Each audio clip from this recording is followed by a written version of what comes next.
Hello everyone, today I'd like to talk about what the opposite gender has to offer the modern professional male. These questions were given to me by a friend. He claims I've been told many times by both men and women that I'm a very good catch. I also have a great career in finance, I run a company, and I actually know that I'm an appreciating asset and will continue to be so as long as I focus and work with other business-like-minded professionals in my network. So let me ask you some questions. First, what does a man do or can do for a woman? The type of professional man I'm describing has the ability to lift a woman out of poverty and into a middle-class lifestyle. To me, this demonstrates how kind, loving, and caring a man is in sharing his financial success with the woman he loves.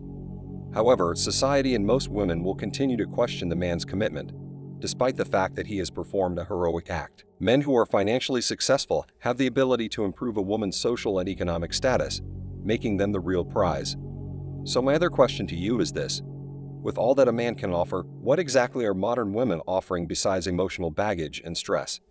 He continues, he may be heroic in providing a woman with a lifestyle she hasn't earned, but he's also rather stupid in that he frequently spoils her, and she doesn't appreciate what she's been given. That's probably why we used to have very rigid class structures in the past. If you were born in a certain class, particularly in Britain prior to the 1970s, you dressed and lived in a certain way your entire life. Women couldn't just run off and marry a rich guy by trading their vaginal orifice for an orvie of dollar bills 40 or 50 years ago because social mobility was difficult to achieve. Hardworking men are willing to make sacrifices, but that doesn't work the other way round because of hypergamy, which means women will usually choose to partner up with a man on a higher level. The real issue with equality is that if you make women equal to men, they will not want to pair off with men or respect us. Previously, demand sacrifice was rewarded with the state's promise that if a woman ran away and was drilled by another man, she would forfeit her cash and prizes. The men were protected, and if men began to cheat and break their wedding vows, the women were allowed to keep the home, the children, and a portion of his income to help support them. That was true equality, and we had it until the 1960s. There was nothing heroic about being a man in terms of being a provider and protector back then. The more we use technology to empower ourselves as men, the fewer men will take the stupid risk, which is fine because women are working and don't need us for financial stability. Men have been replaced by plastic batteries, so it's pretty clear why women bother with men these days. They require an emotional punching bag, may wish to have a child, and enjoy having their own servant to assist them throughout life. There has never been a more exciting time to be a woman.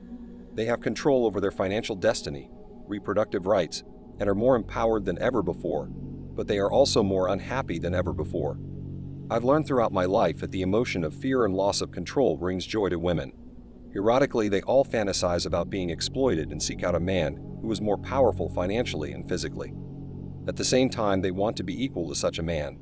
They want it all, and they got it all, and now they're unhappy as they've never been. The more educated they become, the more unhappy they become. Women are incentivized to lie in order to get the father out of the home and out of the child's life, and this is where they will screw up the father's and the child's lives, even going so far as to lie to the child that the father abandoned them and turning the child against the father, allowing the child to live in poverty and struggle to prove a point or get state benefits. When things don't go as planned and the child grows up to be a gangbanger, she'll reach out to you to try to fix the kid. How can that be good? I've never heard of men doing things like that on a large scale, and statistically, men who assault women and contribute to society's demise come from homes without a father. Women get pregnant to try to keep men all the time. So if we're going to hold men accountable, we should also hold women accountable for choosing to open their legs to men who aren't father material. Every woman is aware of a man who will look after her and her child. Even when I was in long-term relationships, I was hesitant to marry and commit financially to my partners because I knew I had something to lose. I had more money from a couple of businesses and was afraid of losing what I had already earned. I was stewing in my own juices and began resenting my partners because why should I put in more work when they get to dictate how we're going to live our lives, what we're going to do in our spare time and who we're going to spend our time with, where we're going to live and what our life goals were. Also, why should I take on way more responsibility, but only have a smidgen of authority? Relationships frequently begin with the woman wanting you to take charge, act like a man, and demonstrate your ability to lead her. And then, once she's had enough of seeing you do that, she takes power away from you. I realize there's no point in bothering with a woman who only cares about herself. I can't tell you how it feels to be with someone for 5 years, and then another for 10 years and love them, but eventually learn they don't love you the same way or at all, and when you suspect that and it finally sinks in, it destroys a man. Love, sensual fun, and children. All of this temporarily makes a man happy, but in the long run, it can destroy him. Seed can also be used as an antidepressant in women. When a woman does not have seed inside of her, she becomes depressed. According to studies, women who break up with a man but do not use condoms will experience the rebound effect in the relationship and will be more likely to take the man back or go back to him due to the withdrawal effects of not getting their daily dose. There is even speculation that having 100 or more climax per year increases a person's lifespan by 3 to 8 years. So now we're learning to be unnatural, and when enough of us have stopped producing and reproducing, the Western world and women will have a serious problem on their hands. Because the best way to stop our corrupt governments is to make sure they have nothing left to loot, and many women have left men with nothing to lose at this point. Women will become more emotionally unhappy as we pull back, while men will become more mentally competent with the drug of women. Don't forget to hit the like button to help spread the word about this video.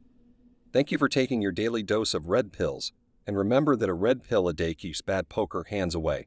So have a good rest of your day and cheers.